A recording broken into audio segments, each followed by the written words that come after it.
Mutton எலும்பு soup எப்படி செய்யறதுன்னு பார்க்கலாமா? ஸோ ஃபஸ்ட்டு அதுக்கு வந்து மட்டன் நல்லா மஞ்சத்தூள் போட்டு வாஷ் பண்ணிக்கோங்க. ஸோ அது குக்கரில் ஆட் பண்ணிவிட்டு கொஞ்சமாக இஞ்சி பூண்டு பேஸ்ட், ஒரு அரை வெங்காயம், அரை தக்காளி பொடியாக நறுக்கி ஆட் பண்ணிக்கிட்டேன். கொஞ்சம் மஞ்சத்தூள், மிளகாய்த்தூள், கல்லுப்பு, அதுக்கப்புறம் நம்ம வந்து பெப்பரும் சீரகத்தையும் நம்ம வந்து இடித்து சேர்த்துக்க போகிறோம். அரைச்சும் சேர்த்துக்கலாம், பட் இடித்து சேர்த்திங்க அப்படின்னா நல்லா அந்த ஃப்ரெஷ் ஃப்ளேவர் சூப்பராக இருக்கும். நல்லா இடிச்சுக்கிட்டு அந்த பவுடருமே இதில் ஆட் பண்ணிக்கலாம்.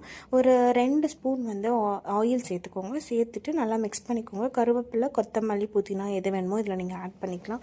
அப்புறம் கொஞ்சம் நிறைய தண்ணி ஊற்றிக்கோங்க. நமக்கு சூப்பு நல்லா வரணுன்றதுக்காக நிறைய தண்ணி ஊற்றி விசில் வச்சுருங்க. ஒரு 4 to 5 விசில் வைங்க. எலும்பு வேகணும், எலும்புமே நம்ம மென்று சாப்பிட்டா நல்லாயிருக்கும் அப்படின்றதுனால நான் ஒரு 4 to 5 விசில்ஸ் வச்சுருக்கேன். வச்சு எடுத்திங்கன்னா சூப்பரான சூப் ரெடி ஆயிரும். ஸோ இதை ஒரு பவுலில் போட்டு மேலே நிறைய கொத்தமல்லி, புதினா எல்லாம் போட்டு பெப்பர் போட்டு குடிச்சிங்க அப்படின்னா சூப்பராக தொண்டைக்கு அவ்வளோ இதமாக இருக்கும். கோல்டு எல்லாம் சரியாயிரும். ஆக்சுவலி ஹஸ்பண்ட்க்கு வந்து கொஞ்சம் ஃபீவர் வர மாதிரி இருந்துச்சு அப்படின்றதுனால தான் சரி வாங்கிட்டு வந்து கொடுங்க, செஞ்சு கொடுக்குறேன்னு செஞ்சிருந்தோம்.